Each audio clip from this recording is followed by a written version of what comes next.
Others say that Jesus told stories because he favored the enigmatic, the thought-provoking, the open-ended, rather than truths and propositions. So there are many people today, not least out of the emergent crowd, but out of some others as well, who are suspicious of propositions and hard edges. And stories, by contrast, are more open-ended. They can be turned and examined in different angles, and as a result, you see different things depending on the experience of the reader. And after all, verse 34 is regularly cited in this respect. Jesus spoke all these things to the crowd in parables. He did not say anything to them without using a parable. The trouble, nevertheless, with that answer is that Jesus, transparently, does preach in other genres.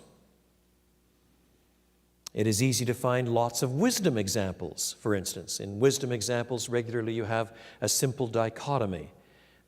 In wisdom literature, you either have Dame Wisdom or Lady Folly. You're following one of the two, and you can't follow both at the same time.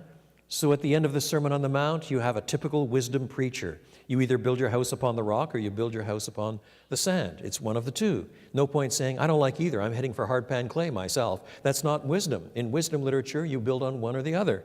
You're either producing fruit from a good tree or fruit from a bad tree. You either go in the narrow gate or you go in the broad gate. There's no in-between gate. He's a wisdom preacher very often. But he's also an apocalyptic preacher. Merely reread Matthew 24. He drops a lot of proverbs. He can engage in extended discourse. Sometimes there are laments. There are expositions of Old Testament texts.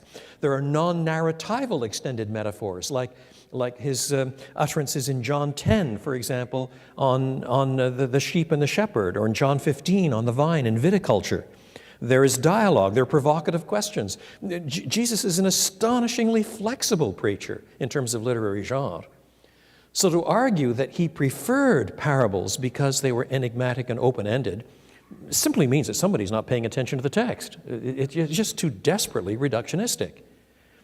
And in the light of all of the biblical evidence, verse 34 cannot possibly mean that he never spoke anything but parables. It means rather that in his regular preaching, when he was preaching, parables were an essential part of it for reasons that he's about to make clear.